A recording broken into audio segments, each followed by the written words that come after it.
Hello student, this is Suman Dutta. আজকে present হলাম class 11-এর একটা নতুন ব্যক্তিগত পত্র নিয়ে। তো আশা করি সবাই এই ভিডিওটা প্রথম থেকে শেষ অবধি নিশ্চয়ই দেখবে।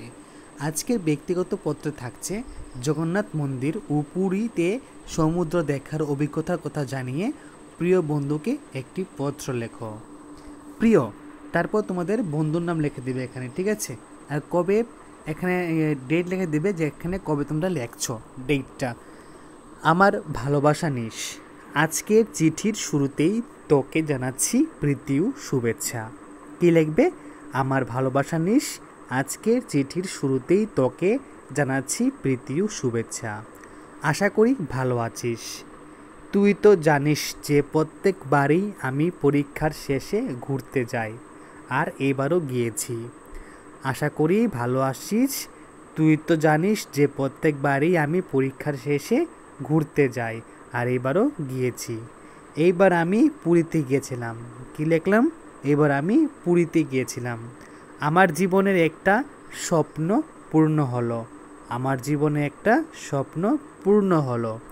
পুরীতে গিয়ে প্রথম দিন আমরা জগন্নাথ মন্দির দর্শন করলাম। পুরীতে গিয়ে আমরা প্রথম দিন জগন্নাথ মন্দির দর্শন করলাম।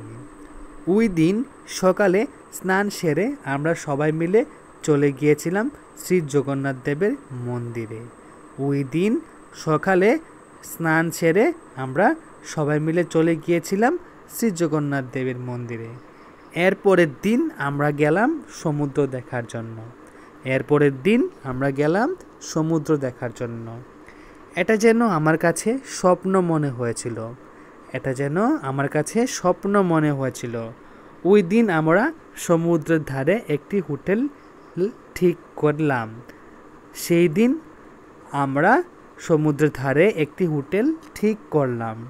হোটেলের থেকে কিছু দূরে ছিল সমুদ্র। হোটেলের থেকে কিছু দূরে ছিল সমুদ্র। সমুদ্রে গিয়ে চোখ পড়ল অন্তহীন নীলের বিস্তার। সমুদ্রে গিয়ে চোখ পড়ল অন্তহীন নীলের বিস্তার। সাদা ফেনা বুক নিয়ে ছুটে আসছে ঢেউয়ের ঢেউ। ঠিক আছে? সাদা ফেনা বুক নিয়ে ছুটে আসছে ঢেউ। আর ঢেউ হবে, এখানে এর হবে না, এখানে হবে আর। ঠিক আছে? এখানে লাগবে আর, লাগবে ঢেউ আর ঢেউ। আমি ওইখানে অনেক মজা করলাম। আজকে আর কিছু বিশেষ লিখছি না। আমি ওইখানে অনেক মজা করলাম। আজকে আর বিশেষ কিছু লিখছি না। তোর খবর কি? কোথায় ঘুরতে গিয়েছিলে? তোর খবর কি? কোথায় ঘুরতে গিয়েছিলে? চিঠি লিখে জানিয়ে দিস। চিঠি লিখে জানিয়ে দিস। ইতি, তোমার প্রিয় বন্ধু। তারপর এখানে একটা বক্স বানাবে, টিকিট লিখবে, লেখে নাম, পিতার নাম। এখানে লিখবে যেখানে পাঠাচ্ছ বন্ধুর নাম, বন্ধুর ঠিকানা দিবে, পিনকোড দিবে, সাথে ফোন নাম্বার দিবে। ঠিক আছে? আর এখানে কিন্তু তোমার বন্ধুর নাম নিশ্চয়ই এখানে কি লিখবে? এখানে লিখবে তোমার নাম। ঠিক আছে? কারণ বন্ধুর নামটা আমরা ফার্স্টে লিখেছি। ঠিক আছে? আমরা এখানে ফার্স্টে বন্ধুর নাম লিখেছি। এখানে ফার্স্টে বন্ধুর নাম লিখেছি, তো লাস্টে তোমার নাম হবে যে চিঠি লিখছো। ঠিক আছে? তো যদি আজকের এই চিঠি তোমাদের কাছে ভালো লাগে থাকে, অবশ্যই ভিডিওটা সবার সাথে শেয়ার করো। তো দেখা হচ্ছে একটা গুরুত্বপূর্ণ ভিডিওতে। সবাইকে অসংখ্য ধন্যবাদ।